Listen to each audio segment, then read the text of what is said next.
नमस्कार मित्रों, कैसे हैं आप सभी। आशा करते हैं आप सभी अच्छे होंगे और स्वस्थ होंगे। आज का हमारा जो टॉपिक रहने वाला है मॉडर्न हिस्ट्री का टॉप, इसमें 50 क्वेश्चन करवाएंगे और ये हमारा पार्ट फर्स्ट रहेगा। चूँकि वीडियो बड़ा बन जाता है इसलिए हम आपको ये फर्स्ट पार्ट करवाएंगे। इसके बाद हम 50 क्वेश्चन का आपको पार्ट सेकंड भी लेकर आएंगे।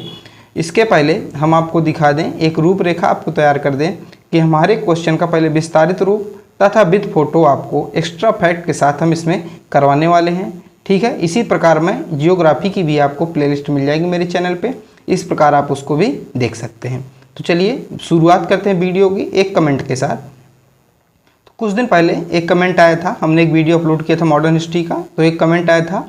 इनका आप नाम देख लीजिए, इनका नाम क्या है, रूबी कुमारी FQ6DU ऐसा करके नाम है। 2 महीने पहले उनका कमेंट आया था कि सर वीडियो बहुत अच्छा है, लेकिन आपसे एक रिक्वेस्ट है, अपडेट वाले क्वेश्चन का पूरा बताएं कि डिटेल में एक क्वेश्चन कर रहे थे। तो हमने उनसे कहा था कि ठीक है, नेक्स्ट टाइम से आपको डिटेल में मिलेगा। तो उन्हीं के लिए एक प्रकार से अगर उनको ध्यान में रखते हुए एक हम ये पूरी सीरीज चालू कर रहे हैं, जिसमें 2 पार्ट रहेंगे हमारे। 50-50 क्वेश्चन के 2 पार्ट रहने वाले हैं, प्रत्येक पार्ट में 50 क्वेश्चन रहेंगे।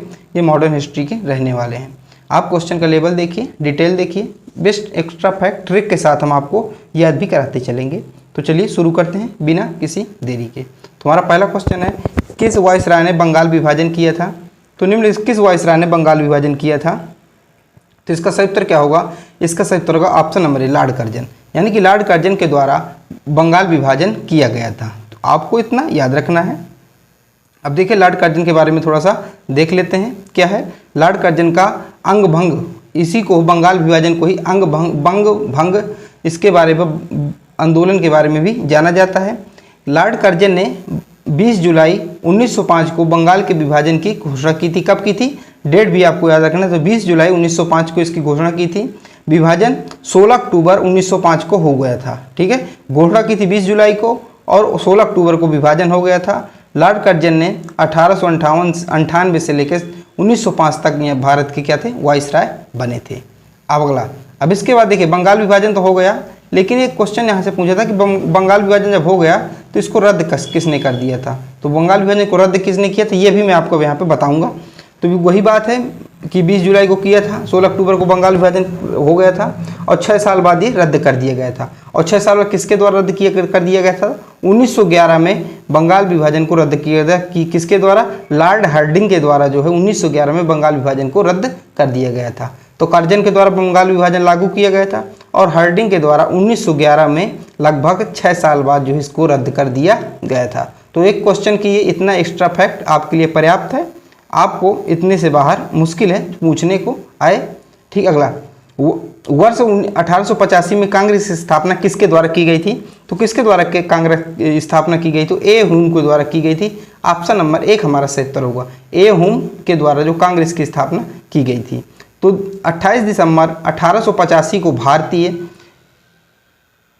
राष्ट्रीय कांग्रेस की स्थापना गोपाल दास तेजपाल संस्कृत कॉलेज में बम्बई में हुई थी। तो आपको ये संस्कृत कॉलेज का नाम भी याद रखना है। संस्कृत कॉलेज का नाम क्या है, गोपाल दास तेजपाल संस्कृत कॉलेज में बम्बई में इसकी स्थापना हुई थी, जिसे मुंबई कहते हैं, जिसमें से 72 प्रतिनिधि शामिल थे। बहुत पूछा जाता है कि जब 1885 में कांग्रेस की स्थापना तो कुल कितने प्रतिनिधि शामिल थे, तो 72 प्रतिनिधि इसमें उपस्थित थे। ए हुम ने महासचिव के रूप में कार्य संभाला और बिमोश चंद्र बनर्जी को अध्यक्ष बनाया गया। तभी आपने पढ़ा होगा, पूछा जाता है कि कांग्रेस के पहले अधिवेशन के प्रथम अध्यक्ष कौन थे। कांग्रेस अधिवेशन के प्रथम अध्यक्ष तो बिमोश चंद्र बनर्जी थे। अब बम्बई अधिवेशन के ये थे। तो आपको इतना समझ में आ गया। चलिए अगला है, भारतीय राष्ट्रीय कांग्रेस की स्थापना कितने प्रतिनिधियों के साथ हुई। तो अभी मैंने आपको फिलहाल बताया 72 प्रतिनिधियों के साथ हुई। एक हमारा यहाँ से एकदम सही उत्तर हो जाएगा। ठीक है, अगला प्रश्न है, किस वर्ष मुस्लिम लीग की स्थापना सलीमुल्लाह खान ने की थी। तो किस वर्ष किया था मुस्लिम लीग की स्थापना। तो इसका सही उत्तर हमारे यहाँ से क्या हो जाएगा, आप लोग बताना इसका सही उत्तर क्या होगा। इसका सही उत्तर होगा ऑप्शन नंबर बी, 1906 हमारा इसका सही उत्तर हो जाएगा। 1906 में मुस्लिम लीग की स्थापना हुई थी। अगला है, वर्ष 1906 में मुस्लिम लीग की स्थापना कहाँ पर हुई थी। अभी मैंने बताया मुस्लिम लीग की स्थापना 1906 में हुई, लेकिन कहाँ पर हुई थी, स्थान पूछ रहा है। तो ये हुई थी ढाका में। अब वर्तमान कहाँ है, ये वर्तमान ढाका बांग्लादेश में है। बांग्लादेश की राजधानी ढाका है। ठीक है, लेकिन ये पहले बंगाल में आता था। ठीक है, लेकिन जब से बंटवारा हो गया तो बांग्लादेश में हिस्सा चला गया। पाकिस्तान से कब बांग्लादेश अलग हो गया था। अगला है, देखिए अगला कह रहा है, कांग्रेस के किस अधिवेशन में नरम दल और गरम दल का विभाजन हो गया? देखिए इतिहास में दो थे, एक गरम दल था, एक नरम दल था। नरम दल में ऐसे जिनको गुस्सा काम आता था, जो सोच विचार के काम लिया करते, जैसे गांधी जी हो गए नरम दल। गरम दल में जैसे कि मान लीजिए भगत सिंह, जो यंग लोग थे वो गरम दल में थे। तो इसमें गरम दल और नरम दल का विभाजन हो गया। किस अधिवेशन में हो गया? तो किस अधिवेशन में इसका विभाजन हो गया? तो सूरत अधिवेशन। किसमें? सूरत, ऑप्शन नंबर बी, सूरत अधिवेशन में जो कांग्रेस जो थी गरम दल और नरम दल में इसका विभाजन हो गया। अब कब हुआ था सूरत अधिवेशन? तो 1907 में। 7 से देखिए सूरत और 7 से 7, तो 1907 में कांग्रेस के सूरत अधिवेशन में गरम दल और नरम दल विभाजित हो गया। तो इतना आपको याद रखना है। अगला प्रश्न क्या है? कांग्रेस के सूरत अधिवेशन कब हुआ था? तो कांग्रेस का सूरत अधिवेशन कब हुआ था? अभी फिलहाल मैंने अभी जस्ट आपको बताया 1907 में हुआ था। कब हुआ था? 1907 में कांग्रेस का सूरत अधिवेशन हुआ था। अब देखिए एक्स्ट्रा फैक्ट के साथ, सन 1907 में भारतीय राष्ट्रीय कांग्रेस का अधिवेशन सूरत में हुआ, जिसमें कांग्रेस नरम दल और गरम दल दो भागों में बट गई। इसी को सूरत अधिवेशन विभाजन कहा जाता है। 1907 के अधिवेशन की अध्यक्षता रास बिहारी घोष ने किया था। अब आपके लिए यहाँ से इंपॉर्टेंट है, मैंने आपको बताया दिया 1907 में एक अधिवेशन हुआ था, जिस अधिवेशन को कहा जाता है सूरत अधिवेशन। इसमें जो कांग्रेस थी गरम दल और नरम दल में बट गई। इस एक बात यहाँ से आपसे ये पूछी जाती कि इसकी अध्यक्षता किसने की थी? 1907 के सूरत अधिवेशन की अध्यक्षता किसने की थी? तो रास बिहारी घोष ने की थी। ये आपको याद रखना है। अगला है सूरत अधिवेशन की अध्यक्षता किसने की थी? देखिए मैंने अभी आपको बताया, ऑप्शन नंबर सी, रास बिहारी घोष ने किया था। सी हमारा एकदम सही उत्तर हो जाएगा। अगला है मार्ले-मिंटो एक्ट किस वर्ष पारित हुआ था? तो मार्ले-मिंटो एक्ट था, ये किस वर्ष पारित हुआ था? ये 1909 में पारित हुआ था। कब? 1909 में पारित हुआ था। इस अधिनियम को मार्ले-मिंटो सुधारों के नाम से जाना जाता है। उस समय मार्ले भारत के राज्य सचिव और मार्ले-मिंटो भारत के वाइसराय थे, तो इसलिए इसे मार्ले-मिंटो एक्ट के नाम से जाना जाता है। अगला है दिल्ली दरबार का आयोजन कब किया गया था? तो दिल्ली दरबार का आयोजन कब किया गया था? तो ये किया गया था 1911 में। किसके स्वागत के लिए? तो जॉर्ज पंचम आए थे, उनके स्वागत के लिए दिल्ली दरबार का जो है ये आयोजन किया गया था। और उसी समय जो है दिल्ली को भारत की राजधानी बनाया गया था 1911 में। अगला है किस वाइसराय के शासनकाल में बंगाल विभाजन रद्द हुआ था? तो मैंने आपको शुरू में पहले क्वेश्चन बताया था, कौन सा ऐसा वाइसराय था जिसके शासन में बंगाल विभाजन रद्द हो गया था? तो लॉर्ड हॉर्डिंग, बी हमारा सही उत्तर होगा। कब किया था? ये किया था 1911 में, और 1911 में ही दिल्ली दरबार लगा था। 1905 में बंगाल विभाजन हुआ था, 1911 में भंग हो गया था। देखिए लॉर्ड हार्डिंग के शासनकाल में बंगाल विभाजन को रद्द किया गया था। अब इससे जुड़ी महत्वपूर्ण बातें देख लीजिए। अब मैंने आपको बंगाल विभाजन की घोषणा 19 जुलाई 1905 को की गई थी, लॉर्ड कर्जन के द्वारा की गई थी। और बंगाल विभाजन कब हो गया था? 16 अक्टूबर 1905 को कर दिया गया था। ठीक है, और इसी विभाजन के इसी जो है जो बंगाल विभाजन था, इसी के विद्रोह में एक आंदोलन चला था। उस आंदोलन का नाम था स्वदेशी आंदोलन। स्वदेशी का मतलब होता है स्वयं की चीज़ें या अपने देश की चीज़ों का उपयोग करना, अंग्रेजों की चीज़ों का क्या करना? बहिष्कार करना। तो इसी के विरोध में स्वदेशी आंदोलन चलाया गया था। देश में लगातार राजनीतिक विरोध के कारण 12 दिसंबर 1911 को लॉर्ड हार्डिंग ने बंगाल विभाजन को रद्द कर दिया गया था। तो यहाँ से आपके लिए एक इंपॉर्टेंट क्वेश्चन ये बनता है कि बंगाल के विभाजन के विद्रोह में या बहिष्कार में कौन सा आंदोलन शुरू हुआ था? तो ये हुआ था स्वदेशी आंदोलन। यहाँ से आपको ये चीज़ एकदम याद रखनी है। अगला है महात्मा गांधी साउथ अफ्रीका से भारत कब वापस आए थे? तो महात्मा गांधी जो साउथ अफ्रीका से वापस भारत कब आए थे? ये आए थे 1915 में। कब आए थे? 1915 में। 9 जनवरी 1915 में गांधी जी जो साउथ अफ्रीका यानी कि दक्षिण अफ्रीका से भारत आए थे।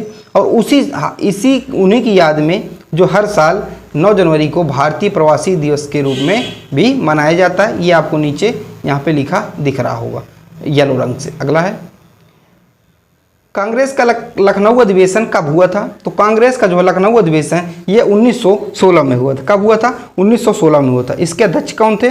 तो इसके अध्यक्ष थे अंबिका चरण मजूमदार, जो है कांग्रेस के लखनऊ अधिवेशन के अध्यक्ष थे, जो कि 1916 में हुआ था। अगला है कांग्रेस के लखनऊ अधिवेशन के अध्यक्ष कौन थे? तो कांग्रेस के लखनऊ अधिवेशन के अंबिका चरण मजूमदार थे।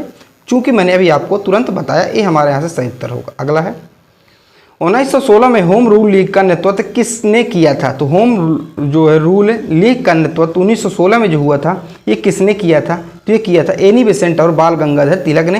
ये हमारा एकदम सही उत्तर हो जाएगा। यहाँ से हमारा एकदम सही उत्तर हो जाएगा। अगला है भारत में होम रूल की अवधारणा किस देश से ली गई है? तो भारत में जो है होम रूल की अवधारणा किस देश से? आयरलैंड से ली गई है। ये ली गई, ठीक है। एक तो आपको याद रखना होम रूल की अवधारणा आयरलैंड से ली गई। दूसरा याद रखना है जो डीपीएसपी है यानी कि राज्य के नीति निर्देशक तत्व, ये भी हमारे आयरलैंड से लिए गए हैं, ठीक है। जैसे कि मौलिक अधिकार अमेरिका से, उसी तरह आयरलैंड से लिए गए हैं। अगला है कांग्रेस अधिवेशन की पहली महिला अध्यक्ष कौन थी। अब आपको क्वेश्चन एकदम से यहाँ पे ध्यान करके पढ़ना है। ये पूछ रहा है आपसे कांग्रेस की पहली महिला अध्यक्ष, आपसे भारतीय नहीं पूछ रहा है, सिर्फ महिला पूछ रहा है, तो एनी बेसेंट थी। अगर क्वेश्चन आप यहीं पे बदल देता, यहाँ पे यह कह देता कि राष्ट्र जो भारतीय यानी कि कांग्रेस अधिवेशन की पहली भारतीय महिला अध्यक्ष कौन थी, तो आपको सरोजिनी नायडू सही होता। और उससे अगर ये पूछा सिर्फ महिला अध्यक्ष, तो एनी बेसेंट इसका सही उत्तर होगा। तो एक हमारा यहाँ पे एकदम सही उत्तर हो जाएगा। अब डिटेल से पढ़ते हैं। एनी बेसेंट 1917 में कलकत्ता में आयोजित भारतीय राष्ट्रीय कांग्रेस की इसने पहली जो अध्यक्षता किया था। तो जो है एनी बेसेंट ने किस वर्ष अध्यक्षता की थी कांग्रेस की, तो 1917 में। कौन सा अधिवेशन था, तो कलकत्ता का अधिवेशन था। इतना आपको एकदम से याद रखना है, इतना आपको भूलना नहीं है। जो मैं चीज़ें आपको बता रहा हूँ, या आप किसी भी एग्जाम में बैठ जाइएगा, 2 से 3 क्वेश्चन 4 क्वेश्चन आपको अगर हिस्ट्री के, अगर मॉडर्न हिस्ट्री से आएंगे तो आपको देखने को निश्चित रूप से मिलेंगे। क्योंकि जो क्वेश्चन आप मेरा जो छूट जा रहा है, तो मैं उसको फैक्ट में करवा दे रहा हूँ, ठीक है। अगला है एनी बेसेंट ने किस वर्ष कांग्रेस के कोलकाता अधिवेशन की अध्यक्षता की थी, तो किस वर्ष किया था, तो ये किया था 1917 में। मैंने आपको बताया ना 1917 में कलकत्ता अधिवेशन की अध्यक्षता की थी किसने, एनी बेसेंट ने। और एनी बेसेंट जो प्रथम भारतीय महिला, प्रथम महिला थी कांग्रेस की। भारतीय कौन थी, तो वो सरोजिनी नायडू। अभी ये क्वेश्चन आपको देखने को मिलेगा, मैं पूरी चीज़ें बताऊंगा। अगला है रॉलेट एक्ट, जिसे अंग्रेजों का काला कानून कहा गया, किस वर्ष पारित हुआ था। तो रॉलेट एक्ट किस वर्ष पारित हुआ था, ये 1919 में हुआ था। रॉलेट एक्ट है क्या, देखिए अंग्रेजों के खिलाफ हमारे ऊपर क्या अत्याचार कर रहे थे, भारतीयों के ऊपर अंग्रेज, तो उस पर कुछ जो उग्रवादी थे वो क्या मचा बहिष्कार कर रहे थे। तो अंग्रेजों ने सोचा एक ऐसा कानून लाया जाए, अगर किसी के ऊपर संदेह हो कि हमें तिरछी निगाहों से देख रहा है, तो उसको उठा के तुरंत जेल में डाल दो, उसको गिरफ्तार कर दे। उसे कहा गया काला कानून। भारतीयों के लिए काला कानून था, बिन अब वकील और बिन दलील का ये था, क्या था, कानून था, ठीक है। इसके विद्रोह हुआ और इसी के विद्रोह में जो जलियांवाला हत्याकांड वहाँ भी हुआ था। अगला है किस महिला ने भारतीय तिरंगा सबसे पहले फहराया था, तो मैडम भीकाजी रुस्तम कामा। तो दो जो हमारा डी इसका एकदम सही उत्तर हो जाएगा। इन्होंने फहराया था और ये 1907 में, जहाँ तक मुझे याद है 1907 में फहराया था। तो डी हमारा एकदम सही उत्तर हो जाएगा। ये बहुत अच्छा क्वेश्चन है, आप देखिए फोटो में देख सकते हैं, वंदे मातरम। पहले हमारा तिरंगा ऐसे रहता था भारत का, तो ऐसे देखिए ये लिए भी हैं। अगला है किस वर्ष जलियांवाला बाग हत्याकांड हुआ, तो इसका सही उत्तर क्या हुआ, तो हमारा जो इसका सही उत्तर होगा ऑप्शन नंबर डी, 13 अप्रैल 1919 को जलियांवाला हत्याकांड बाग हुआ था। आप इस फोटो में भी देख सकते हैं, इसी के विद्रोह के कारण, रॉलेट एक्ट के विद्रोह के कारण, ठीक है। अगला है भारत में खिलाफत आंदोलन किसने शुरू किया था, तो भारत में जो खिलाफत आंदोलन किसके द्वारा शुरू किए थे, शौकत अली और मोहम्मद अली के द्वारा शुरू किया गया था। एक हमारा यहाँ से एकदम सही उत्तर हो जाएगा। अगला है 1919 में हंटर कमेटी का गठन क्यों किया गया था। अब देखिए जो मारे गए थे यानी कि जो शहीद हो गए थे जलियांवाले बाग में, तो उस पर क्या हुआ था, अंग्रेजों का जो शासन के ऊपर बहुत ही उंगली उठी थी और चारों तरफ थू थू हुई थी। तो अंग्रेज अपने बचने के लिए एक कमेटी का गठन किया था, उसका नाम था हंटर कमेटी। तो उसको बनाया गया कि भाई किसकी गलती, अंग्रेजों की गलती की भारतीयों की गलती है, ये सब क्यों हुआ, ये विद्रोह क्यों हुआ। तो उसी के जलियांवाला बाग हत्याकांड की जाँच के लिए एक हमारा सही उत्तर होगा। चूँकि जो है भारतीयों के पक्ष में इसका फैसला नहीं आया था, क्योंकि सारे इसमें अंग्रेज जज थे और उन्होंने अंग्रेज को क्या करा, दोषी करार दे दिया था और उनको निर्दोष कर दिया था अंग्रेजों को, और भारतीयों को दोषी करार देते। ठीक, अगला है किस वर्ष गांधी जी ने असहयोग आंदोलन शुरू किया था। तो गांधी जी ने किस वर्ष असहयोग आंदोलन शुरू किया था, तो ये किया था 1920 में। कब, 1920 में जो है गांधी जी के द्वारा असहयोग आंदोलन शुरू किया गया था। असहयोग आंदोलन महात्मा गांधी के देखरेख में चलाए जाने वाला प्रथम जन आंदोलन था। तो सबसे बड़ा रूप में, पहला तो उनका 1917 में था, ठीक है, चंपारण। लेकिन अगर पूछा जाए बड़े रूप में जन आंदोलन पहला कौन था गांधी जी का, तो 1920 में चलाया था उन्हें, असहयोग आंदोलन था। इसी आंदोलन का व्यापक जनाधार था, यानी कि बहुत भीड़ गांधी जी के समर्थन में उतरी थी। शहरी क्षेत्र में मध्यम वर्ग, ग्रामीण क्षेत्र में किसानों और आदिवासियों में इनका व्यापक समर्थन इनको मिला था। अगला है चौरी चौरा कांड कब हुआ था। तो चौरी चौरा कांड कब हुआ था, तो ये हुआ था 4 फरवरी 1922 को चौरी चौरा कांड हुआ था। 22 हमारा एकदम से उत्तर हो जाएगा। ठीक, अब चौरी चौरा कांड की घटना क्यों हुई, ऐसा क्यों हुआ, तो देखिए इस घटना में असहयोग आंदोलन में शामिल प्रदर्शनकारियों और पुलिस के बीच भिड़ंत हो गई। तो असहयोग आंदोलन जो गांधी जी ने चलाया था 1920 में, और 1922 में क्या हुई, 2 साल बाद चौरी चौरा घटना हुई। चौरी चौरा घटना हुई। ये चौरी चौरा स्थान कहाँ है, गोरखपुर में, उत्तर प्रदेश के गोरखपुर में है। तो इसमें क्या हुआ, जो प्रदर्शनकारी थे अंग्रेजों का बहिष्कार कर रहे थे और पुलिस थे अंग्रेज, उनमें क्या हो गई, भिड़ंत हो गई। तो पुलिस ने प्रदर्शनकारियों पर क्या चला दी, गोलियां चला दी, अंधाधुंध फायरिंग कर दी। इसी जवाबी कार्रवाई में प्रदर्शनकारियों ने एक पुलिस स्टेशन पर हमला किया और वहां पर आग लगा दी। जैसी आग लगाई, इसी घटना में जैसे 22 जो पुलिसकर्मी थे और 3 नागरिकों की मौत हो गई। इसी घटना के बाद महात्मा गांधी ने 12 फरवरी 1922 को असहयोग आंदोलन वापस ले लिया। तो अक्सर पूछा जाता है पेपर में कि किस घटना के कारण गांधी जी ने अपना असहयोग आंदोलन जो कि 1920 में चलाया था उन्होंने वापस ले लिया। तो चौरी चौरा घटना के कारण उन्होंने वापस ले लिया था। ये सारी घटना थी, मैंने आपको बता दिया, ठीक है। और चौरी चौरा स्थान कहाँ है, ये भी मैंने आपको बता दिया, गोरखपुर उत्तर प्रदेश में है चौरी चौरा स्थान, ठीक है। इतना आपको समझ में आ गया होगा, मैं ये सोच रहा हूँ। अगला है, किस वर्ष गांधी जी ने असहयोग आंदोलन वापस लिया था। तो किस वर्ष गांधी जी ने असहयोग आंदोलन वापस लिया था, तो ये लिया था 12 फरवरी 1922 को। एक हमारा सही उत्तर होगा। किसके कारण, चौरी चौरा घटना के कारण। ये आपको मैंने थोड़ा संक्षेप में बता दिया, बाकी विस्तार में मैंने पहले आपको बता दिया। अगला है, स्वराज पार्टी की स्थापना किसने की। तो आपको बताना, स्वराज पार्टी की स्थापना मोतीलाल नेहरू और चित्तरंजन दास ने किया था। एक हमारा यहाँ से एकदम सही उत्तर हो जाएगा, एक हमारा, ठीक है। और आप फोटो भी यहाँ पे देख सकते हैं, क्योंकि अभी हम इनको डिटेल में भी पढ़ेंगे। देखिए, जनवरी 1923 में इलाहाबाद में चित्तरंजन दास और नरसिंह, चिंतारमन केलकर और मोतीलाल नेहरू, विट्ठल भाई पटेल ने कांग्रेस खिलाफत स्वराज पार्टी नाम के दल की स्थापना की, जिसके अध्यक्ष चित्तरंजन दास बनाए गए और मोतीलाल जो है उनके सचिव बनाए गए। ये आप दोनों की क्या फोटो देख सकते हैं, एक तरफ मोती दास और एक तरफ मोतीलाल, एक तरफ चित्तरंजन दास। अगला है, स्वराज जो है पार्टी की स्थापना किस वर्ष हुई थी। तो किस वर्ष हुई थी स्वराज पार्टी की स्थापना, ये आपको बताना है। तो इसका सही उत्तर होगा ऑप्शन नंबर डी, 1923 में जो स्वराज पार्टी की स्थापना हुई थी, ठीक है। अगला है, गांधी जी ने किस वर्ष कर्नाटक के बेलगांव अधिवेशन की अध्यक्षता की थी। तो कर्नाटक के बेलगांव अधिवेशन की अध्यक्षता गांधी जी ने 1924 में की थी। ये बहुत इंपॉर्टेंट है, ये पूछा जाता है, तरह तरह से क्वेश्चन घुमा फिरा के पूछा जाता है। कभी कभी पूछा जाएगा गांधी जी ने एकमात्र अधिवेशन की अध्यक्षता कब की थी, कहाँ की थी, कब की थी, तो ये वही है, ठीक है। तो गांधी जी ने एकमात्र कांग्रेस के अधिवेशन की अध्यक्षता की थी, वो कब किया था, 1924 में। कौन सा अधिवेशन था, तो बेलगाम का अधिवेशन था। बेलगाम कहाँ पड़ता है, कर्नाटक में पड़ता है। तो इतना 3 चीज़ें आपको याद रखना, इसके अलावा गांधी जी ने कोई भी अध्यक्षता नहीं किया। अगला है, 1924 में HRA यानी कि हिंदुस्तान रिपब्लिक एसोसिएशन की स्थापना किसने की। तो किसके द्वारा की गई थी, ये की गई थी राम प्रसाद बिस्मिल और सचिदेंद्र सन्याल के द्वारा की गई थी। एक हमारा एकदम सही उत्तर हो जाएगा।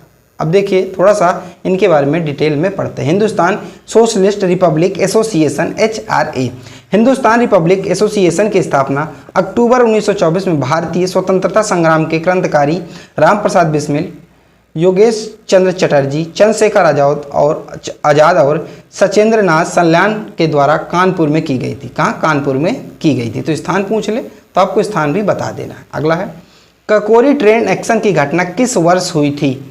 किस वर्ष हुई थी, तो इसका सही उत्तर क्या हो जाएगा, इसका सही उत्तर होगा 1825 में हुई थी। कब, 1925 में थी, सॉरी माफ़ कीजिएगा, 1925 में जो है ककोरी ट्रेन एक्शन की घटना हुई थी। और ये ऑप्शन नंबर डी, ये कहाँ, ककोरी कहाँ एक स्थान है, तो ककोरी जो स्थान है ये है लखनऊ के पास है, ठीक है। लखनऊ के कुछ ही दूर है, यानी कि लखनऊ में ही आता है, ठीक है। अब देखिए, ककोरी ट्रेन कांड की जो घटना है 9 अगस्त 1950 को हुई थी। पहले इसको ककोरी ट्रेन डकैती कहा जाता था। क्या कहा जाता, ककोरी ट्रेन डकैती कहा जाता। लेकिन जो है उत्तर प्रदेश सरकार योगी आदित्यनाथ द्वारा इसका नाम, जो नया नाम ककोरी ट्रेन एक्शन कर दिया गया है, क्योंकि डकैती कांड ये क्या है, आज़ादी के संघर्ष को अपमान के रूप में दर्शाते हैं, इसलिए एक्शन कर दिया गया, ठीक है। ये आप याद रखना है।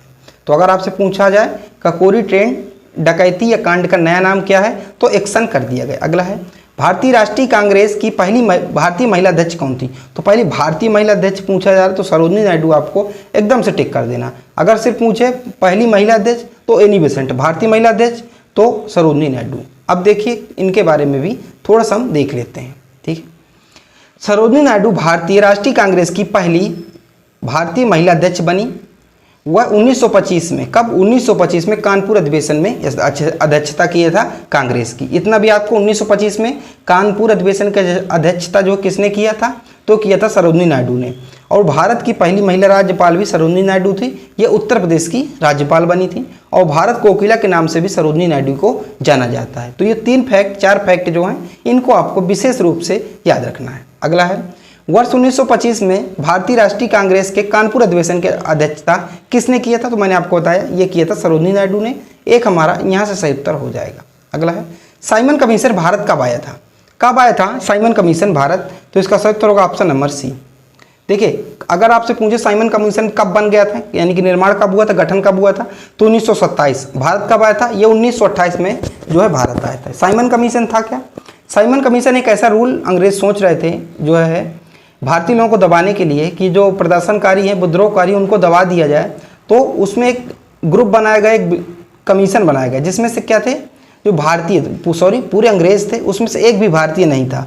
तो इसी के विद्रोह में क्या साइमन कमीशन, गो का साइमन कमीशन के नारे लगे और इसी में एक घटना घटती है, वो मैं आपको अभी बताता हूँ। साइमन कमीशन के बारे में कुछ खास बातें कौन कौन सी देख लेते हैं। साइमन कमीशन गठन 26 नवंबर 1927 को किया गया था। ये मैंने आपको बता दिया, आपको डेट याद रखना है। डेट याद, गठन 1927, 26 नवंबर 1927। भारत आया था 1928 में, ठीक है। इस आयोग के अध्यक्ष सर जॉन साइमन थे, तो उन्हीं के नाम पर साइमन कमीशन पड़ गया। इसमें 7 अंग्रेज सदस्य थे और एक भी भारतीय सदस्य नहीं था। यही सबसे बड़ा कारण था इसका विद्रोह का।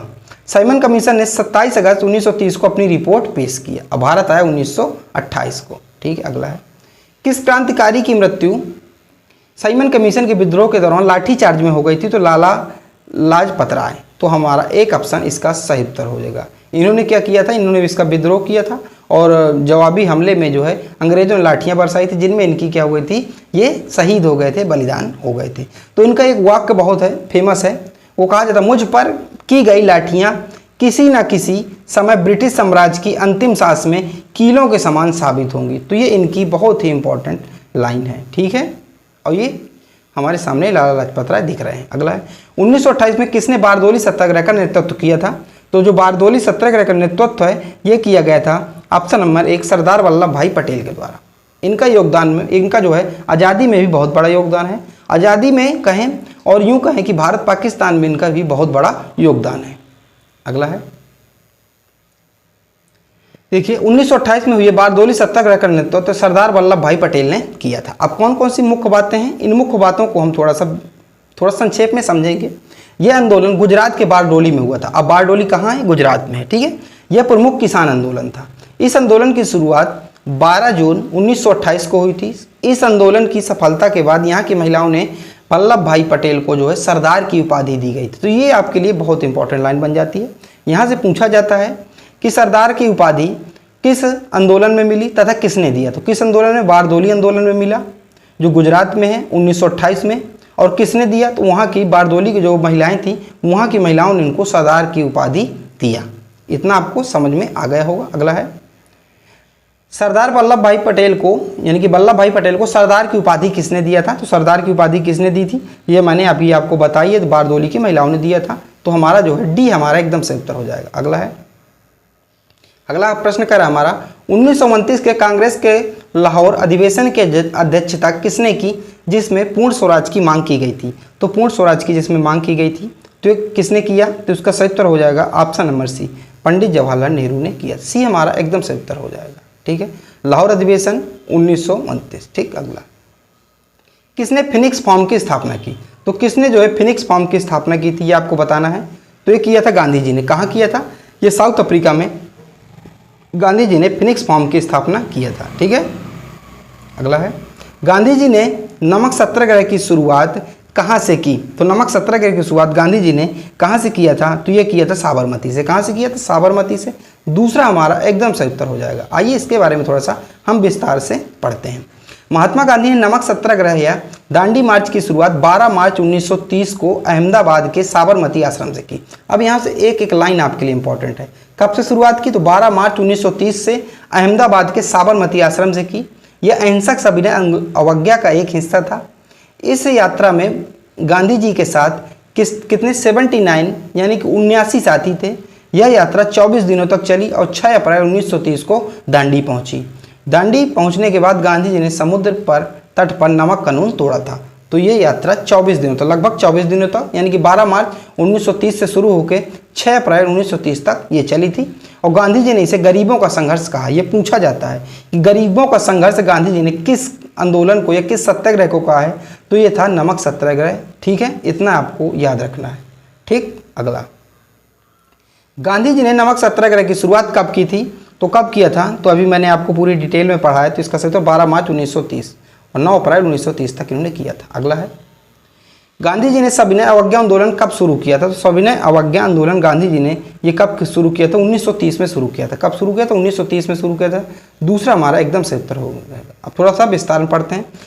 महात्मा गांधी ने सविनय अवज्ञा आंदोलन 12 मार्च 1930 को शुरू किया था। इस आंदोलन की शुरुआत दांडी मार्च के साथ हुई। इस आंदोलन को नमक सत्याग्रह के नाम से भी जाना जाता है। तो सविनय अवज्ञा आंदोलन को नमक सत्याग्रह के नाम से भी जाना जाता है। यह भी आपको थोड़ा सा याद रखना है। ठीक है, अगला प्रश्न है, क्रांतिकारी भगत सिंह, सुखदेव और राजगुरु को फांसी की सजा कब दी गई, तो इनको फांसी की सजा कब दी गई, तो 23 मार्च 1931 को हमारा एकदम सही उत्तर हो जाएगा। ऑप्शन नंबर 1 हमारा एकदम सही उत्तर हो जाएगा। क्रांतिकारी भगत सिंह, सुखदेव थापर और शिवराम राजगुरु को 7 अक्टूबर 1930 को मौत की सजा सुनाई गई। 23 मार्च 1931 को लाहौर सेंट्रल जेल में इनको फांसी दे दी गई। एक बार सभी लोग इनके नाम का जयकारा लगाएंगे, ये असली हीरो हैं। अगला है, इंग्लैंड के प्रथम गोलमेज सम्मेलन का आयोजन कब हुआ था, तो इंग्लैंड के जो प्रथम गोलमेज सम्मेलन 1930 में हुआ था। अब आपको यहाँ से 3 चीज़ें याद रखनी है। 3 चीज़ें कौन कौन सी याद रखनी है, मैं थोड़ा सा आपको बताता हूँ। देखिए, प्रथम तो मैंने आपको बता दिया 1930 में, द्वितीय आपको याद रखना है 1931 में। कब, द्वितीय 1931 में, और तृतीय 1932 में। तो अगर आपसे ऐसे पूछे कि कांग्रेस की प्रथम जो गोलमेज सम्मेलन कब हुआ था, 1930 में, द्वितीय 1931 में, और जो तृतीय था 1932 में हुआ था। आपको इतना याद रखना है। ठीक, अगला है, पहला गोलमेज सम्मेलन। पहला गोलमेज सम्मेलन 12 नवंबर 1930 से 19 जनवरी 1931 तक आंदोलन में आयोजित किया गया था। इसका जो सम्मेलन का उद्घाटन जॉर्ज पंचम ने किया था, जो 1911 में अपने भारत आए थे, मैंने आपको बताया था। ठीक है, जब दिल्ली दरबार लगा था, दिल्ली को राजधानी बनाई गई थी भारत की। इसकी अध्यक्षता ब्रिटिश प्रधानमंत्री रैमसे मैकडोनाल्ड ने की थी। तो पूछा जाता है कि प्रथम जब गोलमेज सम्मेलन हुआ था उस समय इंग्लैंड के प्रधानमंत्री कौन थे, तो मैकडोनाल्ड थे, रामसे मैकडोनाल्ड। ठीक है, ये थे। और इस आंदोलन में भारत से 74 प्रतिनिधियों ने भाग लिया था, लेकिन कांग्रेस का कोई यहाँ पे नहीं गया था। अब देखिए अगला, प्रथम गोलमेज सम्मेलन के समय इंग्लैंड का प्रधानमंत्री कौन था, अभी मैंने आपको बताया मैकडोनाल्ड। ऑप्शन नंबर 1 हमारा यहाँ से सही उत्तर होगा। अगला, गांधी इरविन समझौता कब हुआ था, गांधी इरविन समझौता कब हुआ था, ये आपसे पूछा जा रहा है। तो ये हुआ था 5 मार्च 1931 को गांधी इरविन समझौता हुआ था। ए हमारा एकदम सही उत्तर हो गया था। अब क्यों हुआ था, देखिए, जब दिल्ली में जो है ये चल रहा था गोलमेज सम्मेलन, तो वहाँ पे कांग्रेस का कोई भी जो क्या कर रहा था, पार्टिसिपेट नहीं कर रहा था। तो अंग्रेज़ों को लग रहा था कि कांग्रेस जो है देश को लीड कर रही है और इसका वर्चस्व है, इसका कहा मानते हैं। मेनकर गांधी जी कांग्रेस से थे, और जो है यहाँ कांग्रेस हमारे सम्मेलन में भाग क्यों नहीं ले रही। तो गांधी जी जो है इरविन गए, इरविन एक अंग्रेज शासक का नाम था, वो गए गांधी जी के पास, और उनके बीच कई मुद्दों पर चर्चा की गई। कुछ मुद्दे ये रहे, जैसे सविनय अवज्ञा आंदोलन को रोकना और राजनीतिक तनाव को कम करना, ये एक मुद्दा था। दूसरा मुद्दा था भारतीय राष्ट्रीय कांग्रेस के दूसरे गोलमेज सम्मेलन में शामिल होना, यानी कि जो कांग्रेस है राष्ट्रीय कांग्रेस, ये दूसरे गोलमेज सम्मेलन में शामिल होगी। इसी कारण गांधी जी जो है दूसरे गोलमेज सम्मेलन में गए हुए थे इंग्लैंड। ठीक है, अगला है, भारतीयों को समुद्र किनारे नमक बनाने का अधिकार जो भी दिया जाएगा, ये भी, और इसे दिल्ली पैक्ट के नाम से भी जाना जाता है, इसे दिल्ली पैक्ट के नाम से भी जाना जाता है। तो ये सारी चीज़ें थी। ठीक है, आपको इतना याद रखना। अगला है, महात्मा गांधी ने किस गोलमेज सम्मेलन में भाग लिया था, भैया आपको मैंने पूरा बताया, सेकंड वाले में भाग लिया था 1931। ठीक है, अगला, किस वर्ष गांधी जी व B.R. अम्बेडकर के बीच पूना पैक्ट यरबदा जेल में पूना पैक्ट हुआ था, पूना यरबदा जेल में पूना पैक्ट किस वर्ष हुआ था, तो ये हुआ था 1932 में। ऑप्शन नंबर बी, ये हुआ था दलितों के लिए, जो B.R. अम्बेडकर थे, ये दलितों की मांग को लेकर ये पूना पैक्ट इनके बीच हुआ था। कौन कौन सी चीज़ें थी, अगर आप इनको पढ़ना चाहें तो आप पढ़ भी सकते हैं। अगला है, किसने तीनों गोलमेज सम्मेलन में भाग लिया था, तो मैंने आपको बताया गांधी जी ने सिर्फ सेकंड वाले में गए थे, लेकिन B.R. अम्बेडकर जो थे जो है इंग्लैंड जो है तीनों गोलमेज सम्मेलन में भाग लेने पहुंचे थे। प्रथम, द्वितीय और तृतीय वाले में। जो प्रथम 1930 में हुआ था और द्वितीय 1931 में और जो तीसरा था 1932 में। तीनों में बी आर अम्बेडकर जो है भाग लेने गए थे। तो मॉडर्न हिस्ट्री के हमारे 50 क्वेश्चन। हमारा पहला क्वेश्चन है, करा कांग्रेस का किस अधिवेशन में मौलिक अधिकार और आर्थिक नीति पारित की गई थी? तो कांग्रेस का कौन सा अधिवेशन था जिसमें मौलिक अधिकार और आर्थिक नीति को पारित किया गया था? तो इसका सही उत्तर होगा ऑप्शन नंबर दूसरा, कराची अधिवेशन। यानी कि कराची अधिवेशन में ही मौलिक अधिकार और आर्थिक नीति को पारित किया गया था। दूसरा हमारा इसका सही उत्तर जो कराची अधिवेशन कब हुआ था? 1931 में जो कराची अधिवेशन हुआ था। अगला प्रश्न, अगला कह रहा है, कांग्रेस के कराची अधिवेशन 1931 के अध्यक्षता किसने की थी? किसके द्वारा की गई थी? तो ये की गई थी ऑप्शन नंबर दूसरा हमारा सही उत्तर को सरदार वल्लभ भाई पटेल। यानी कि पहला हमारा सही उत्तर हो जाएगा, ऑप्शन नंबर 1 हमारा सही उत्तर हो जाएगा। सरदार वल्लभ भाई पटेल के द्वारा जो है कराची कांग्रेस कराची अधिवेशन 1931 की अध्यक्षता की गई थी। अब आपको याद रखना वो कराची अधिवेशन 1931 में हुआ था। इसके पहले सरदार पटेल ने कौन सी आंदोलन का सत्याग्रह का साथ दिया था? तो उन्हें अध्यक्षता की थी बारडोली की, बारडोली का किया था। और वहीं पर उनकी वहाँ पर महिलाओं जो थी उन्होंने सरदार की उपाधि दी थी। ठीक है। अगला, भारत में प्रांतीय स्वायत्तता किसके द्वारा शुरू की गई थी? तो भारत में जो प्रांतीय स्वायत्तता है किसके द्वारा? भारत सरकार नियम 1935 के द्वारा शुरू की गई थी। बी हमारा एकदम सही उत्तर हो जाएगा। और इसी नियम के तहत जो क्या हुआ था, आरबीआई की स्थापना हुई थी और वर्मा को अलग कर दिया गया। तो बी हमारा यहाँ से सही उत्तर हो जाएगा। अब थोड़ा सा इसके बारे में पढ़ लेते हैं। भारत में प्रांतीय स्वायत्तता की शुरुआत भारत सरकार नियम 1935 के जरिए की गई थी। इनमें जो है सत्ता का बंटवारा 3 सूचियों में किया गया। कौन कौन सी 3 सूची हैं? संघीय सूची, प्रांतीय सूची और समवर्ती सूची। आपको इतना समझ में आ गया होगा। अगला है, कांग्रेस के हरिपुरा अधिवेशन 1938 की अध्यक्षता किसने की? तो किसके द्वारा की गई थी हरिपुरा अधिवेशन 1938 की अध्यक्षता? तो ये नेताजी सुभाष चंद्र बोस के द्वारा की गई। तो डी हमारा एकदम सही उत्तर हो जाएगा। और हरिपुरा स्थान कहाँ है? तो हरिपुरा स्थान है ये गुजरात में है। ठीक है। अगला है, कांग्रेस के त्रिपुरी अधिवेशन की अध्यक्षता जो 1939 में किसने की थी? तो ये भी नेता सुभाष चंद्र जी ने की थी, नेता सुभाष चंद्र बोस ने किया था। तो चौथा भी हमारे यहाँ से एकदम सही उत्तर, डी हमारा एकदम सही उत्तर हो जाएगा। अगला है, 1939 में किसने फॉरवर्ड ब्लॉक की स्थापना की थी? तो ऑप्शन नंबर डी इसका सही उत्तर होगा, नेता सुभाष चंद्र बोस ने फॉरवर्ड ब्लॉक की स्थापना किया था। तो हमारा डी हमारा एकदम सही उत्तर हो जाएगा। अगला है, किस वर्ष मुस्लिम लीग के द्वारा पाकिस्तान की मांग उठी थी? तो हमारा सही उत्तर हो जाएगा ऑप्शन नंबर बी 1940। यानी कि 1940 के द्वारा मुस्लिम लीग के द्वारा जो पाकिस्तान की मांग उठी थी और उसे लाहौर अधिवेशन भी कहा जाता है। तो मार्च 1931 में लाहौर अधिवेशन में ही मुस्लिम लीग की मांग उठी थी। ठीक है। ये देखिए, अब थोड़ा सा इसके बारे में हम डिटेल से पढ़ेंगे। तो मुस्लिम लीग ने साल 1940 में पाकिस्तान की मांग उठाई थी कि हमें एक अलग प्रांत चाहिए। उनको डर था कि एक जो ये राष्ट्र होगा हिंदुओं का होगा तो हमारा जो क्या एक भी प्रभुत्व नहीं रहेगा, इसलिए एक अलग जो है मुल्क की मांग उठाई थी। मुस्लिम लीग ने 23 मार्च 1940 को लाहौर में पाकिस्तान का प्रस्ताव रखा था। इस प्रस्ताव को लाहौर प्रस्ताव के नाम से भी जाना जाता है। इसे अखिल भारतीय मुस्लिम लीग की कार्य समिति के 25 सदस्यों ने तैयार किया था। इस प्रस्ताव के मुताबिक भारत के मुसलमानों के लिए एक अलग मातृभूमि की मांग की गई थी। इस प्रस्ताव के जरिए मुसलमानों को एक अलग देश बनाए जाने का प्रस्ताव रखा गया था। ठीक है। पाकिस्तान से जुड़ी कुछ महत्वपूर्ण बातें कौन कौन सी हैं? तो देखिए, उन्होंने मुस्लिम लीग की मांग क्यों किया, अलग जो मुल्क की मांग क्यों कर रहे थे वो लोग? क्योंकि मुसलमानों को डर था कि आज़ाद भारत हिंदुओं का वर्चस्व होगा, यानी हमारी कोई मान्यता नहीं होगी। दूसरा, मुसलमान लीग में ब्रिटिश भारत के बंटवारे के समय एक मुस्लिम राष्ट्र बनाने का आंदोलन का नेतृत्व किया। मोहम्मद अली जिन्ना 2 राष्ट्र सिद्धांत का जनक माना जाता है। अब यहाँ से आपके लिए इंपॉर्टेंट है, 2 राष्ट्र सिद्धांत का जनक किसे माना जाता है? तो ये मोहम्मद अली जिन्ना को माना जाता है। और हर साल पाकिस्तान दिवस जो है 23 मार्च को मनाया जाता है। आपको इतना समझ में आ गया? चलिए अगला है, 8 अगस्त 1940 को जब अगस्त प्रस्ताव आया तब वायसराय कौन था?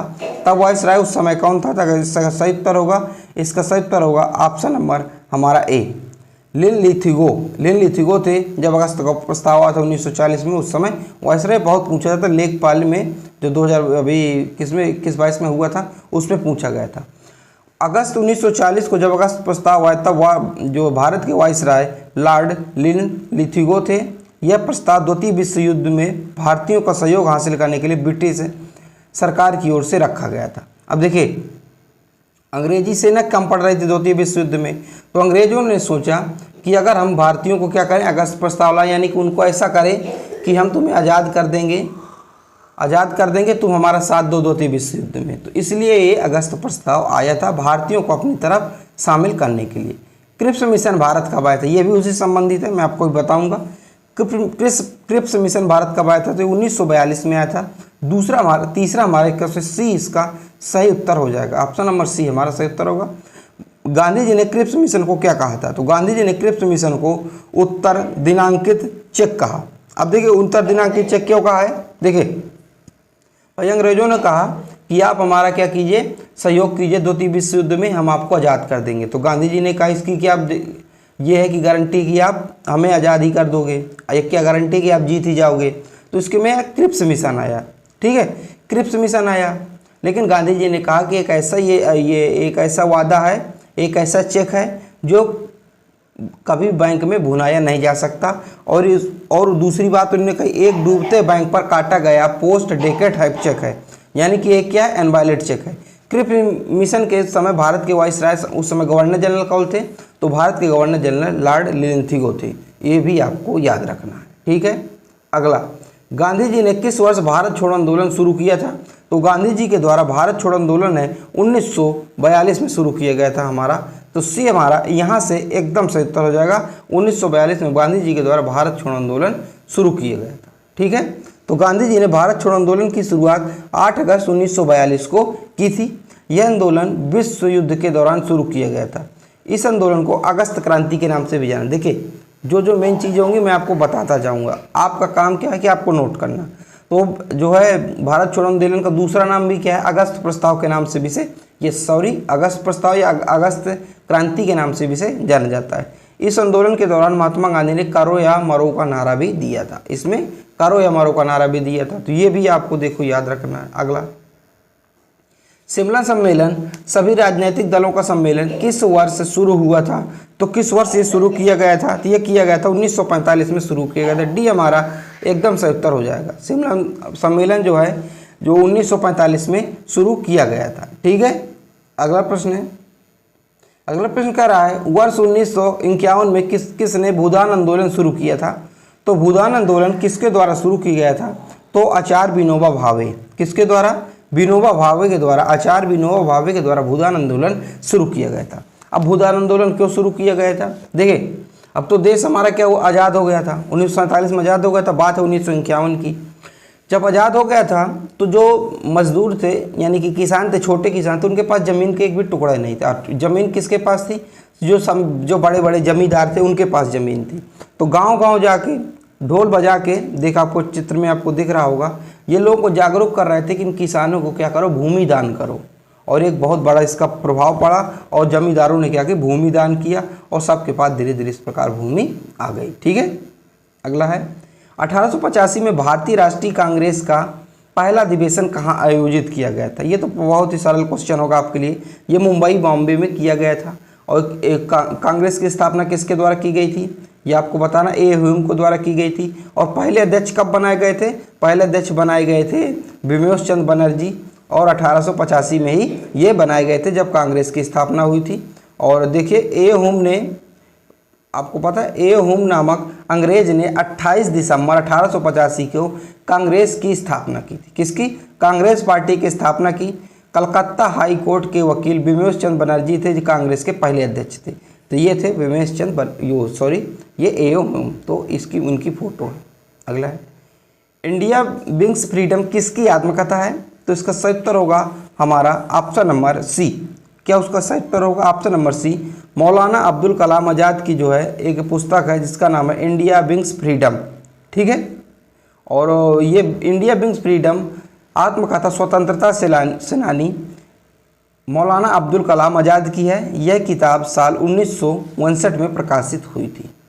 अगला है भारतीय राष्ट्रीय आंदोलन के दौरान व्यक्तिगत सत्याग्रही चुने जाने वाले पहले व्यक्ति कौन थे, तो पहले व्यक्ति कौन थे, तो ये पहले व्यक्ति थे आचार्य विनोबा भावे। कौन थे, आचार्य विनोबा भावे। डी हमारा एकदम सही उत्तर हो जाएगा, ठीक। अगला है वर्ष 1920 में मूक नायक अखबार किसने शुरू किया था? तो मूक नायक अखबार जो है V.R. अम्बेडकर के द्वारा शुरू किया गया था। दूसरा हमारा एकदम सही उत्तर हो जाएगा, ठीक है, बी वाला सही उत्तर होगा। अगला है, देश बंधु किसे कहा जाता था? तो कह रहा था देश बंधु किसे कहा जाता था? तो महात्मा गांधी के द्वारा जो देश बंधु है ये चित्तरंजन दास को कहा जाता था। देश बंधु और दीन बंधु दोनों अलग अलग चीज़ें हैं, मैं अभी आपको दीन बंधु भी बताऊंगा, ठीक है। तो दीन बंधु के नाम से, वो देश बंधु तो आपको चित्तरंजन दास बता दिया मैंने, और दीन बंधु के नाम से, तो दीन बंधु के नाम से चार्ल्स फिर एंड्रयूज थे, यानी कि C.F. एंड्रयूज, इनको कहा जाता था दीन बंधु। देश बंधु अपने देश के जो थे उन्हें चित्तरंजन दास को कहा जाता। देखिए अगला क्वेश्चन अब वही आ गया। महात्मा गांधी ने दीन बंधु की उपाधि किसे दी? तो दीन बंधु की उपाधि दी थी C.F. एंड्रयूज को। तो बी हमारा एकदम सही उत्तर हो जाएगा, ठीक है। दीन बंधु, देश बंधु, ऐसा याद रखिएगा। देखिए देश बंधु जो अपने देश के थे तो चित्तरंजन दास अपने देश के थे, देश बंधु और दीन बंधु आपको याद ही रहेगा। भारत से ब्रिटेन में धन निकासी यानी कि ड्रेन ऑफ वेल्थ के संस्थापक कौन थे? तो कौन थे? तो इसका सही उत्तर होगा ऑप्शन नंबर सी, दादा भाई नौरोजी थे। तीसरा हमारा यहाँ से एकदम सही उत्तर हो जाएगा। अगला है, भारत में लोकनायक शब्द से कौन संबंधित है? तो भारत में लोकनायक शब्द से कौन संबंधित है? तो जयप्रकाश नारायण। कौन है? जयप्रकाश नारायण। दूसरा हमारा एकदम सही उत्तर हो जाएगा, ठीक है। जयप्रकाश नारायण से जुड़ी कुछ खास बातें कौन कौन सी जुड़ी हैं? देखिए, वो इंदिरा गांधी के खिलाफ विपक्ष का नेतृत्व करने के लिए जाना जाता है, यानी कि हमेशा इंदिरा गांधी के खिलाफ रहा करते थे। कुछ नीतियां थी जिसमें इंदिरा गांधी के खिलाफ थे। उन्होंने इंदिरा गांधी को पद से हटाने के लिए संपूर्ण क्रांति का भी आंदोलन चलवाया था। तो अगर आपसे ऐसा कुछ प्रश्न पूछा जाए कि संपूर्ण क्रांति का संबंध किससे था, तो जयप्रकाश नारायण द्वारा चलाया गया था इंदिरा गांधी को पद से हटाने के लिए, प्रधानमंत्री, ठीक है, PM पद से हटाने के लिए। उन्हें 1999 मरणोपरांत जो है भारत रत्न भी दिया जा चुका है। उन्हें समाज सेवा के लिए 1965 में रैमसे पुरस्कार से भी सम्मानित किया गया। पटना के हवाई अड्डे का नाम बदलकर उनके नाम पर भी रखा गया है। दिल्ली सरकार का सबसे बड़ा अस्पताल लोकनायक अस्पताल भी उन्हीं के नाम है। जयप्रकाश अस्पताल, लोकनायक जयप्रकाश अस्पताल भी उन्हीं के नाम है। तो जयप्रकाश से संबंधित कुछ महत्वपूर्ण बातें थी जो मैंने आपको बता दिया, ठीक है। प्रश्न इसलिए यहाँ से बन सकता है क्योंकि इंदिरा गांधी के खिलाफ थे, तो इसलिए यहाँ से प्रश्न आपसे पूछा जा सकता है। इसलिए मैंने आपको बता दिया, कोई भी चीज़ छूटनी नहीं चाहिए पेपर में जो आ सकती हो। अगला है, किसने 1894 में दक्षिण अफ्रीका में नाटाल कांग्रेस की स्थापना की थी? तो गांधी जी ने किया था। तो बी हमारा एकदम सही उत्तर हो जाएगा, ठीक है। क्या इसका सही उत्तर होगा? बी हमारा सही उत्तर होगा। अगला है, मदन मोहन मालवीय ने को किसने महामना की उपाधि दी थी? तो मदन मोहन मालवीय को किसने महामना की उपाधि दी थी? तो ये उपाधि दिया था हमारा महात्मा गांधी ने। किसने? महात्मा गांधी ने दिया था। बी हमारा एकदम सही उत्तर हो जाएगा। मालवीय के बारे में कुछ खास बातें, कौन कौन सी कुछ खास बातें हैं इनको भी हम देखेंगे। मालवीय जी का जन्म 25 दिसंबर 1861 को हुआ था और उनका निधन 12 नवंबर 1946 को हो गया था। वह 4 बार कांग्रेस के अध्यक्ष रहे। उन्हें बनारस हिंदू विश्वविद्यालय की भी स्थापना की, जिसे BHU। उन्होंने सत्यमेव जयते को क्या बनाया? लोकप्रिय बनाया। उन्हें 24 दिसंबर 2014 को मरणोपरांत भारत रत्न दिया गया था।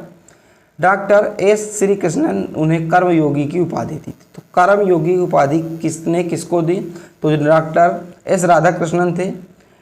मालवीय को, यानी कि पंडित मोहन मालवीय को, मदन मोहन मालवीय को कर्मयोगी की उपाधि भी दी थी।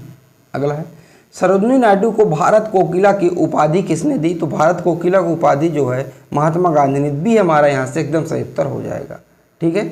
सरोजिनी नायडू के बारे में कुछ खास बातें हैं। ये भारतीय राष्ट्रीय कांग्रेस की अध्यक्ष बनने वाली पहली भारतीय गवर्नर यानी कि राज्यपाल और पहली भारतीय महिला थी। अगर बात करें, अगर आपसे ऐसा पूछा जाता है एग्जाम में कि भारतीय राष्ट्रीय कांग्रेस की पहली भारतीय महिला कौन थी, तो आपको बताना है सरोजिनी नायडू। और प्रथम स्वतंत्र भारत की पहली महिला राज्यपाल किस देश की थी? तो संयुक्त प्रांत यानी कि कहें तो उत्तर प्रदेश की थी, ठीक है, महिला राज्यपाल। और उनका जन्म जो है 23 फरवरी 1879 को हैदराबाद में हुआ था। और सरोजिनी नायडू के ही जयंती के उपलक्ष्य में जो 13 फरवरी को राष्ट्रीय महिला दिवस के रूप में मनाया जाता है, ठीक है। अगला है, बनारस हिंदू विश्वविद्यालय की स्थापना किसने की है? संस्थापक कौन थे? तो मदन मोहन मालवीय थे। कौन थे? मदन मोहन मालवीय थे, ठीक है। महामना मदन मोहन मालवीय ने साल 1916 में बनारस हिंदू विश्वविद्यालय यानी कि BHU की स्थापना की। यह विश्वविद्यालय वाराणसी उत्तर प्रदेश में स्थित है। इसे पहले सेंट्रल हिंदू कॉलेज के नाम से भी जाना जाता था। इसकी स्थापना के लिए बीएचयू अधिनियम 1915 बनाया गया था। इस विश्वविद्यालय की स्थापना बसंत पंचमी के दिन हुई थी। बीएचयू के मुख्य परिसर की नींव तत्कालिक लॉर्ड हार्डिंग थे, उन्होंने रखी थी। सर सुंदर लाल को बीएचयू का पहला कुलपति नियुक्त किया गया था। ठीक है, ये इतनी बीएचयू से संबंधित महत्वपूर्ण बातें थी। और गांधी जी का जो पहला भाषण था ये बीएचयू में ही था। ठीक है, गांधी जी 1915 में आए थे, 9 जनवरी 1915 में भारत आए थे दक्षिण अफ्रीका से, और 1916 में जब इसकी स्थापना की गई थी बीएचयू की, तो उन्होंने वहीं अपना पहला प्रथम भाषण दिया था। और ये क्या है, बीएचयू है, ये बीएचयू है, ये बीएचयू का गेट है, और ये बाहर मूर्ति लगी है पंडित मदन मोहन मालवीय जी की। अगला है, किसने 1913 में अमेरिका में सैन फ्रांसिस्को में गदर पार्टी की स्थापना की थी? तो इसका सही उत्तर होगा ऑप्शन नंबर 1 हमारा सही उत्तर होगा, लाला हरदयाल और सोहन सिंह भकना। क्या होगा, 1 हमारा सही उत्तर हो जाएगा। लाला हरदयाल और सोहन सिंह भकना ने किया था। कहाँ किया था? ये अमेरिका में किया था। अगला है, किस वर्ष स्वदेशी आंदोलन शुरू किया गया था? तो किस वर्ष स्वदेशी आंदोलन शुरू किया था? 1905 में स्वदेशी आंदोलन शुरू किया गया था। हमारा 1 हमारा इसका सही उत्तर हो जाएगा। ठीक है, अब स्वदेशी आंदोलन से महत्वपूर्ण कुछ बातें हैं, हम आपको बताएं। स्वदेशी आंदोलन बंगाल विभाजन के खिलाफ शुरू किया गया था। बंगाल विभाजन लॉर्ड कर्जन के द्वारा किया गया था। और आपसे पूछा जाता है बंगाल विभाजन किसके द्वारा रद्द कर दिया गया था? तो जो बंगाल विभाजन है लॉर्ड हार्डिंग के द्वारा 1911 में रद्द कर दिया गया था। और उसी समय जब बंगाल स्वदेशी आंदोलन चला था, तो उसी समय रविंद्रनाथ टैगोर ने अमार सोनार बांग्ला लिखा था, जो कि इस समय बांग्लादेश का क्या है, राष्ट्रगान है। इतना आपको समझ में आ गया होगा। ठीक है, अगला है, भारत छोड़ो आंदोलन के समय भारत का वाइसराय कौन था? जो भारत का वाइसराय कौन था? तो भारत का वाइसराय लॉर्ड लिलिंथियो था। तो ऑप्शन नंबर 1 हमारा सही उत्तर हो जाएगा। ठीक है, अब कुछ इस समय कुछ घटनाएं पूछी जाती हैं और कुछ वाइसराय पूछे जाते हैं, वो मैं आपको बता दूं। तो जैसे पहले पूछा जाता है सविनय अवज्ञा आंदोलन के समय भारत के वाइसराय कौन थे? तो आपको बताना है लॉर्ड इरविन। दूसरा है, स्वदेशी आंदोलन के समय भारत का वाइसराय कौन था? तो आपको बताना है लॉर्ड कर्जन। चौथा है, चौरा चौरी कांड के समय भारत का वाइसराय कौन था? तो आपको बताना है लॉर्ड रीडिंग। पांचवा है, पूछा जाता है असहयोग आंदोलन के दौरान भारत का वाइसराय कौन था? तो लॉर्ड चेम्सफोर्ड। तो ये महत्वपूर्ण कुछ घटनाएं हैं जिसमें से आपको क्या पूछ लिया जाता है, उनके शासक वाइसराय या पूछ लिया जाता है, जनरल पूछ लिया जाता है। अगला है, भारत में पहली बार सांप्रदायिक निर्वाचन मंडली की शुरुआत कब हुई थी? तो इसकी शुरुआत कब हुई थी? ये 1909 में हुई थी। बी हमारा एकदम सही उत्तर हो जाएगा, यहाँ से बी हमारा सही उत्तर हो जाएगा। अगला प्रश्न है हमारा, भारत सरकार नियम में द्वैध शासन की शुरुआत किस वर्ष की गई थी? तो द्वैध शासन की शुरुआत 1919 में की गई थी। कब? 1919 में की गई थी। 1 हमारा इसका सही उत्तर हो। भारत सरकार नियम में द्वैध शासन की शुरुआत किस वर्ष की गई थी, ये आपसे पूछा जा रहा है। तो हमारा जो इसका सही उत्तर होगा ऑप्शन नंबर 1, 1919 में भारत सरकार अधिनियम में द्वैध शासन की शुरुआत की गई थी। तो ए हमारा यहाँ से एकदम सही उत्तर हो जाएगा। अगला है 81 प्रश्न है, केंद्र में सरकार का संघीय स्वरूप भारत में किसके तहत शुरू किया गया? तो किसके तहत से शुरू किया गया था? तो हमारा इसका सही उत्तर होगा option number B, option number Bharat सरकार नियम 1935 में शुरू किया गया था। बाकी मैंने आपको बताया इस नियम के तहत आरबीआई की स्थापना की गई थी, और आरबीआई की स्थापना के बाद मैंने आपको क्या बताया था, वर्मा को अलग कर दिया गया था। अगला है, 23 नवंबर 1919 को दिल्ली में अखिल भारतीय खिलाफत कमेटी के अधिवेशन की अध्यक्षता किसने की? तो ये किसके द्वारा की गई थी? गांधी जी के द्वारा की गई थी। जो हमारा बी हमारा एकदम सही उत्तर हो जाएगा। अगला है, भारतीय राजनैतिक समूहों का सहयोग प्राप्त करने के लिए सर चैम्सफोर्ड क्रिप्स को किस वर्ष भारत भेजा गया था? तो सर चैम्सफोर्ड जो क्रिप्स थे, इनको किस वर्ष भारत भेजा गया था? तो ये भेजा गया था 1942 में। कब? 1942 में भारत भेजा गया था। इनको भारत क्यों भेजा गया था? क्योंकि जो अंग्रेज थे द्वितीय विश्व युद्ध में भारतीयों का सहयोग चाह रहे थे कि वो भी क्या करें, हमारा सहयोग करें, इसलिए वो इनको भेजा। ठीक है, गांधी जी की एक टिप्पणी एक दिवालिया पोस्ट डेकेट चेक किसके प्रस्तावों के बारे में थी? यानी किसके प्रस्तावों को इन्होंने कहा था एक दिवालिया बैंक का पोस्ट डेकेट चेक? तो किसके बारे में कहा था? तो ये कहा था क्रिप्स मिशन के बारे में, जो 1942 को आया था, जो भारतीयों को दिलासा देने के लिए आया था कि हम क्या करेंगे, तुम्हें आज़ाद कर देंगे, हमारा द्वितीय विश्व युद्ध में क्या दो, साथ दो। तो गांधी जी ने कहा कि इसकी आज़ादी, इसकी गारंटी क्या कि तुम जीत ही जाओगे, अगर मान लो जीत भी गए तो इसकी गारंटी क्या है कि तुम लोग हमें आज़ादी कर दोगे, तब इसके बाद तुम और पावरफुल हो जाओगे। तो कह रहे थे तुम्हारा जो प्रस्ताव है एक दिवालिया बैंक का पोस्ट डेटेड चेक है, यानी कि अनवैलिड चेक है, ये कभी बैंक में कहीं भी भुनाया नहीं जा सकता। अगला है कैबिनेट मिशन किस वर्ष भारत आया था? तो कैबिनेट मिशन है किस वर्ष भारत आया? 1946 में भारत आया था। ठीक है। अगला है गांधी जी ने किस आंदोलन में सबसे पहले भूख हड़ताल को एक हथियार की तरह प्रयोग किया था? तो भूख हड़ताल को सबसे पहले अहमदाबाद मिल मजदूर आंदोलन में किया था। बी हमारा एकदम सही उत्तर हो जाएगा। ठीक है। अगला है 1946 में कैबिनेट मिशन का नेतृत्व किसके द्वारा किया गया था? तो कैबिनेट मिशन है किसका नेतृत्व किसके द्वारा? तो सर पैथिक लॉरेंस के द्वारा किया गया था। बी हमारा इसका सही उत्तर हो जाएगा। इसके क्या थे? अध्यक्ष थे ये। ठीक है। अगला है भारत को स्वतंत्रता मिली, उस समय इंग्लैंड के प्रधानमंत्री कौन थे? तो उस समय इंग्लैंड के प्रधानमंत्री थे option number B Clement Attlee थे उस समय प्रधान के जो इंग्लैंड के प्रधानमंत्री। तो बी हमारा एकदम से उत्तर हो जाएगा। अब देखिए भारत को आज़ादी से जुड़े कुछ तथ्य। भारत को आज़ादी के मिलने से पहले साल 1946 में कैबिनेट मिशन को भारत भेजा गया था, यानी कि 1947 में हमारी क्या आज़ादी हो गई थी, 1946 में कैबिनेट मिशन को भारत भेजा गया था। साल 1947 में लॉर्ड माउंटबेटन को भारत का आखिरी वायसराय नियुक्त किया गया था। अगर आपसे पूछा जाए कि जब हमारा देश आज़ाद हुआ तो उस समय भारत का वायसराय कौन था? तो माउंटबेटन था। और ऐसा पूछा जाए कि अगस्त प्रस्ताव यानी कि 1942 जब में आया था तो उस समय कौन था? तो लॉर्ड लिनलिथिगो थे। इतना आपको याद रखना है। भारत को आज़ादी 15 अगस्त 1947 को मिली थी, ये भी आपको याद रखना है, ये तो आपको पता ही होगा। अगला है स्वतंत्र भारत के राष्ट्रीय ध्वज की रचना किसने की थी? तो किसके द्वारा भारतीय राष्ट्रीय ध्वज की घटना? ये पिंगली बकैया के द्वारा की गई थी। किसके द्वारा? पिंगली बकैया के द्वारा की गई थी। और राष्ट्रीय ध्वज कब अपनाया गया था? तो 22 जुलाई 1947 को अपनाया गया था। ठीक है। अब देखिए कुछ महत्वपूर्ण बातें हैं भारतीय राष्ट्रीय ध्वज के बारे में। 15 अगस्त 1947 को भारत को आज़ादी मिलने के दिन भारत के पहले प्रधानमंत्री पंडित जवाहरलाल नेहरू ने लाल किले के लाहौरी गेट पर तिरंगा फहराया था। तो सबसे पहले किसने फहराया था? भारत की जमीन के अंदर तो पंडित जवाहरलाल नेहरू ने फहराया था। राष्ट्रीय ध्वज को डिजाइन करने के लिए पिंगली बकैया ने महान जो लगभग 1916 से 1921 तक करीब 30 देशों के झंडे का अध्ययन किया था। लगभग 30 देशों के झंडे का एक अध्ययन किया था, फिर अपने देश का झंडा इन्हें बनाया था। विदेशी धरती पर सबसे पहले जो झंडा किसने फहराया था? तो पहले फहराया था मैडम वीकाजी कामा ने। ये 22 अगस्त 1907 को जर्मनी के स्टार्टबर्ग में भारतीय ध्वज को फहराया था। तो अगर आपको ये पॉइंट जो नीचे वाला एकदम याद रखना है। विदेशी ज़मीन पर सबसे पहले एक महिला ने फहराया था, उन महिलाओं का नाम है मैडम वीकाजी कामा। ठीक है, इतना आपको याद रखना है। अगला प्रश्न है हमारा। अब देखिए झंडे का स्वरूप कैसे बदलता गया, आप लोग एक बार इसमें क्या करें नज़र डाल लीजिए, बहुत ही रोचक तथ्य है। तो पहले 1906 में भारत झंडा कैसा था? वंदे मातरम था और ऐसे लिखा था। 1907 में थोड़ा सा स्वरूप बदला, वंदे मातरम ऐसे हो गया। ठीक है, और झंडा थोड़ा सा डिजाइन वगैरह बदला। 1917 में अंग्रेजों ने अपना लगा दिया था यहाँ पर। ठीक है, 1921 में क्या हुआ? तिरंगे में क्या चरखा आ गया, क्या झंडे में क्या आ गया? चरखा आ गया। 1931 में चरखे का थोड़ा साइज छोटा हो गया और जो रंग थे ये परिवर्तित हो गए, यहाँ ऊपर नीचे हो गए। और 1947 में जो एक पूर्ण तिरंगा बन के तैयार हुआ, जो इस समय हमारा तिरंगा यही वाला है। तो इस प्रकार हमारा जो देश का झंडा इस प्रकार बदलता गया।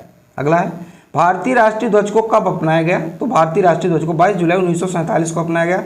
एक हमारा एकदम से उत्तर हो जाएगा। अगला गांधी जी ने किसे अजात शत्रु कहा था? अजात शत्रु गांधी जी ने किसको कहा था? तो डॉक्टर राजेंद्र प्रसाद को कहा था। अजात शत्रु का मतलब होता है जो जिसके एक भी शत्रु न हो, यानी कि शत्रुओं से आज़ाद हो। अगला है किसे बादशाह खान के नाम से भी जाना जाता है?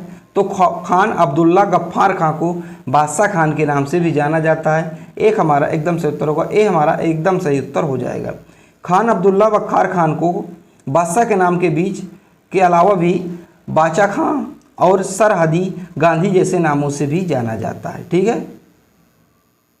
अगला है किसे पंजाब केसरी के नाम से जाना जाता है? तो जो पंजाब केसरी है लाला हरदयाल के नाम से, लाला हरदयाल को पंजाब केसरी के नाम से जाना जाता है। अगला है भारत के स्वतंत्रता आंदोलन के किस नेता को ग्रैंड ओल्ड मैन कहा जाता है? तो ग्रैंड ओल्ड मैन जो है दादा भाई नौरोजी को कहा जाता है। तो डी हमारा एकदम से उत्तर हो जाएगा यहाँ से। अगला प्रश्न है तीन कठिया प्रथा के खिलाफ नील किसानों के लिए गांधी जी का पहला सत्याग्रह कहाँ हुआ? तो गांधी जी का पहला सत्याग्रह ये चंपारण में हुआ था। कहाँ? चंपारण में। तो सी हमारा एकदम से उत्तर हो जाएगा। ठीक है, अगला है भारतीय राष्ट्रीय कांग्रेस का प्रथम अधिवेशन कहाँ हुआ था? तो भारतीय राष्ट्रीय कांग्रेस का प्रथम अधिवेशन ये मुंबई में हुआ था। कहाँ? मुंबई में हुआ था। बी हमारा एकदम से उत्तर हो जाएगा। अगला है भारतीय राष्ट्रीय कांग्रेस की स्थापना के समय भारत का वाइसराय कौन था? तो उस समय भारत का वाइसराय लॉर्ड डफरिंग था। कौन था? लॉर्ड डफरिंग था। हमारा जो इसका सही उत्तर क्या होगा? सही उत्तर होगा हमारा सी, इसका एकदम सही उत्तर हो जाएगा। और स्थापना कब हुई थी? 1885 में हुई थी। किसके द्वारा की गई थी? ए ह्यूम को द्वारा की गई थी। कहाँ की गई थी? मुंबई में की गई थी। और जब की गई थी तो पहला अध्यक्ष कौन बनाए गए थे? तो वीसी बनर्जी को बनाया गया था, भीम चंद बनर्जी। ठीक है, अगला है भारतीय राष्ट्रीय कांग्रेस के पहले मुस्लिम अध्यक्ष कौन थे? तो बदरुद्दीन तैयब जी थे पहले मुस्लिम अध्यक्ष। तो भी हमारा यहाँ से सही उत्तर होगा। अगला है किसने तीनों गोलमेज सम्मेलन में भाग लिया था? तो जो तीनों गोलमेज सम्मेलन में भाग लिया था वी आर अम्बेडकर जी ने। तो हमारा बी इसका सही उत्तर होगा। और गांधी जी ने सेकेंड गोलमेज सम्मेलन में भाग लिया था जब गांधी इरविन समझौता हुआ था 1931 में। अगला है कौन भारतीय क्रांति की माँ कहलाती हैं? तो भारतीय क्रांति की जो माँ है वो भीकाजी रुस्तम कामा को कहा जाता है, जिन्होंने ही क्या किया था? भारत के बाहर विदेशी ज़मीन पे सबसे पहले झंडे को फहराया था 1917 में। इतना आपको याद रखना है। इतनी चीज़ें मैंने आपको बताई। ये हमने पूरे पार्ट यानी कि आपको 50-50 क्वेश्चन करके 2 पार्ट में आपको पूरा मॉडर्न हिस्ट्री का लगभग हर टॉपिक पूरा विस्तार से कवर करने की जो कोशिश किया हमारे द्वारा। बाकी आपका सा धन्यवाद। और आपके लिए प्रश्न है 1939 में किसने फॉरवर्ड ब्लॉक की स्थापना की? फॉरवर्ड ब्लॉक की स्थापना किसके द्वारा की गई? ये आपको कमेंट में बताना है। अगर आपको इसका पीडीएफ चाहिए तो पीडीएफ आपको मिल जाएगा, लेकिन पीडीएफ आपको ब्लैंक मिलेगा। ब्लैंक कहने का मतलब है कि आपको क्वेश्चन आंसर खुद टिक करना पड़ेगा। ठीक है, पीडीएफ मैं आपको प्रोवाइड कर दूंगा टेलीग्राम पे, लेकिन ये पीडीएफ आपको ब्लैंक मिलेगा। ठीक है, कुछ मजबूरियाँ इसलिए मैं आपको ब्लैंक पीडीएफ दे रहा हूँ। ठीक है, तो चलिए मिलते हैं अगली वीडियो पर। जब तक के लिए जय हिंद।